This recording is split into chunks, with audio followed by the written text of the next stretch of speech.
25% लोग इस देश में 60% लोगों को मैनिपुलेट करते हैं, बहकाते हैं कि आप किसी भी बात को सुने, किसी बात को, तो उस पर R&D जरूर करें, या तो सुनी हुई बातों को ना माने।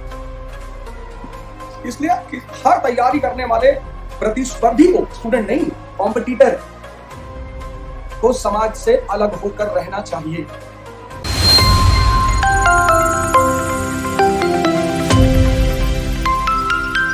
कुछ आदतें हमेशा तक आदमी का पीछा करती। इस देश का एक जो सबसे बड़ा ड्रॉबैक रहा है, वो ये रहा है कि इस देश में किसी जमाने में श्रुति परंपरा, ज्ञान का जो आधार था वो श्रुति परंपरा, जैसे वेद जो है उनका प्रसार श्रुति परंपरा के आधार पर हुआ। वेद लिखे तो गए नहीं थे, वेदों को जिन ऋषियों ने नीचे वो लाए उन्हें मंत्र दृष्टा कहा गया, ऐसा दिखाई पड़ा, क्योंकि वेद भी अपौरुषेय हैं, जैसे कुरान अपौरुषेय है, बाइबल अपौरुषेय है, ऐसे वेद भी अपौरुषेय हैं, भगवान द्वारा रचित, ईश्वर द्वारा रचित है।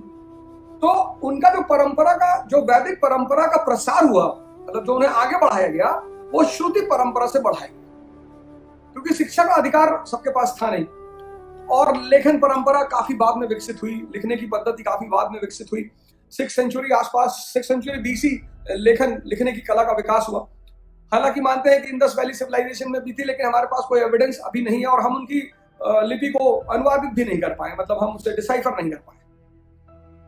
तो वो जो श्रुति परंपरा चलती रही हमारे देश में, सुनकर ज्ञान लेने की परंपरा, इसका एक सबसे बड़ा एग्जांपल है सत्संग। आज भी इस देश में एक सबसे बड़ी जो प्रक्रिया है ज्ञान को प्राप्त करने की, वो सत्संग की, सुनने की। इससे हमें एक नुकसान भी हुआ, हालांकि प्रक्रिया बहुत अच्छी है, लेकिन इससे हमें नुकसान ये हुआ कि हमने सुन तो लिया किसी से, हमने किसी से कोई बात सुन तो ली कि औरंगजेब ऐसा था, महमूद गजनी ऐसा था, और ये ऐसे थे, वो ऐसे थे, लेकिन हमने उसे खोजने की कोशिश नहीं की। कभी कभी कुछ परंपराएं नुकसान भी करती, इसीलिए राजा राम मोहन रॉय का वो रीजन पे है। मैंने एक बार शायद फेसबुक पे क्वेश्चन भी किया था कि according to Raja Ram Mohan Roy what will be the basis of new India. Reason जिस दिन आप हर वो चीज जो आप सुनोगे, हर वो चीज, उस दिन इस देश का दुर्भाग्य खत्म हो जाएगा।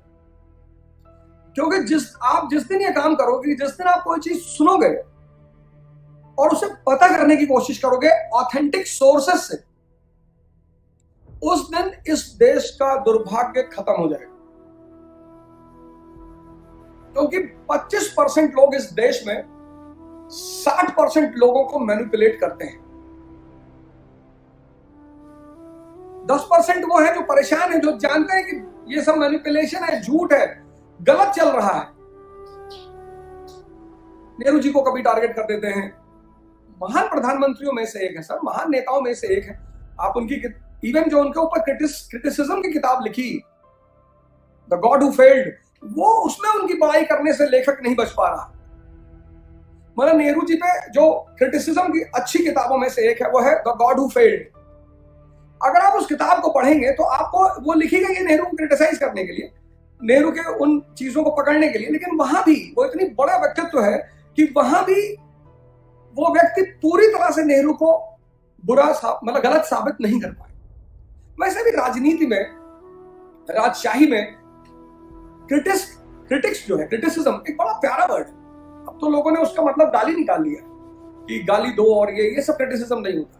क्रिटिसिज्म का मतलब ये होता है कि किसी भी चीज पर आपका एक और मत है कि इसको ऐसे भी किया जाना चाहिए, या अगर आप किसी चीज का विरोध कर रहे हैं तो उसके पीछे एक वैज्ञानिक कारण है, एक तर्क है वैज्ञानिक कि ये साहब ये रीजन है, इसलिए हम ऐसा कर रहे हैं। लेकिन उसके लिए फिर एक बहुत जागरूक जनमानस की जरूरत है, और जहां जागरूक जनमानस मतलब अवेकेंड मास होगी, वहां पे डेमोक्रेसी सफल होगी। इसलिए तो चाइना आज हम सुपर पावर बन गए। चाइना की स्थिति आज जो है इकोनॉमिक स्तर पर और पॉलिटिकल स्तर पर, मिलिट्री स्तर पर सबसे बदमाशी कर रहा है वो। मतलब नेपाल हमें आग दिखा रहा, वो कोई बड़ी बात नहीं है। वो तो खैर, जब कहते हैं ना कुत्ता दो ही कंडीशन में भौंकेगा, या तो वो पागल है या तो उसका मालिक उसके पीछे खड़ा है। तो सवाल ये है कि अब सार्डिनिया जैसा छोटा सा स्टेट ऑस्ट्रिया को धमकी दे रहा है, तो ऑस्ट्रिया को भी फील हो रहा है कि यार सार्डिनिया, इसकी इतनी औकात कि हमें ऑस्ट्रिया को धमकी देगा। तो फिर ऑस्ट्रिया ने जब पता किया तो पता चला नेपोलियन बैक कर रहा है कैबूर को। तो कहीं ना कहीं एक जो हमारे देश में जो एक चीज जो एक बड़े लेवल पर सुधार होनी चाहिए वो ये है कि आप किसी भी बात को सुने, किसी बात को, तो उस पर R&D जरूर करें, या तो सुनी हुई बातों को ना माने।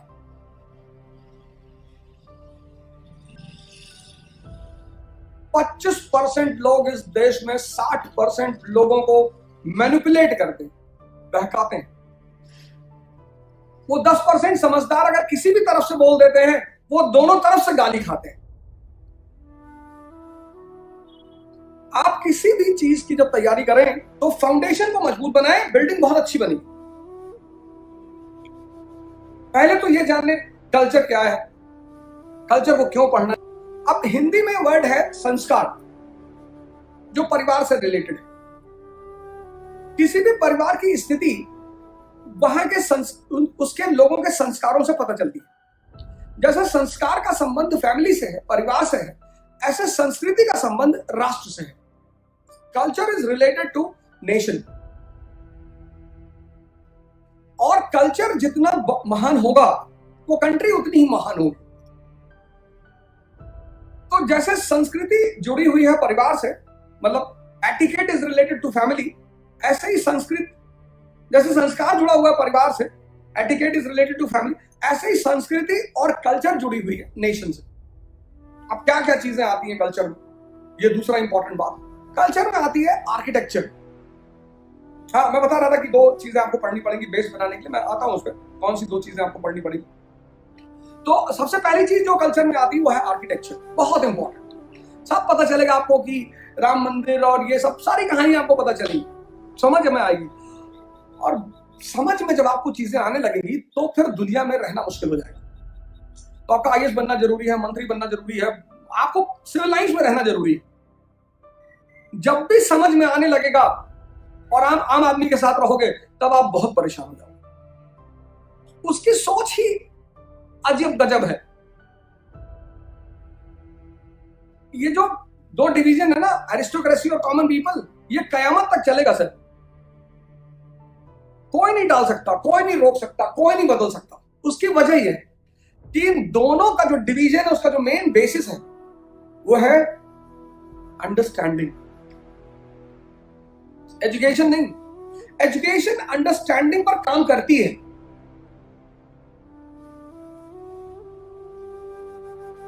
लेकिन दुनिया में कोई ऐसा इंस्टीट्यूट नहीं है जो अंडरस्टैंडिंग को इंप्रूव करने पर काम करता हो। करते हैं, वैसे कहने के लिए करते हैं, पर्सनालिटी डेवलपमेंट प्रोग्राम कराते हैं बड़े सारे लोग, और क्या कहते हैं, पर्सनालिटी डेवलपमेंट है, फिर पर्सनालिटी बूस्टअप प्रोग्राम्स हैं, फिर अच्छी इंग्लिश कैसे बोले उसके प्रोग्राम्स, मोटिवेशनल क्लासेस हैं।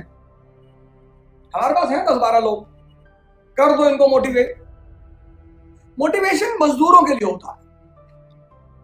राजा हमेशा उत्साहित है। राजा का मतलब ये जो हमेशा उत्साहित है वो राजा है। कृष्ण किसके पास जाएंगे मोटिवेशन लेने के लिए? पूरी दुनिया उनके पास आ रही मोटिवेशन लेने के लिए, वो किसके पास जाएंगे? हाँ, जहां मजदूर है, वर्कआउट कराना है उनसे, बड़े पैमाने पे काम कराना है, ये सब भी इंडस्ट्रियल रेवोल्यूशन का आउटकम है, मोटिवेशन वगैरह। काम करते करते मजदूर थक गया है, परेशान है, डिप्रेस्ड है, तो एक सेमिनार करा दिया और उसमें 2-4-5 ट्रिक्स बता दी कि ऐसे करो वैसे करो, और सुबह उठकर एक बार ऐसे आसमान देखो। वो सब उनके लिए, उनको बहलाने के लिए, उनकी जिंदगी चलाने के लिए। राजा सेल्फ मोटिवेटेड है। एरिस्टोक्रेसी ये कयामत तक चलेगी। ये 2 डिवीजन कयामत तक चलेगा, कोई नहीं काट पाएगा, कोई खत्म ही नहीं कर पाएगा। उसकी वजह यह है अंडरस्टैंडिंग।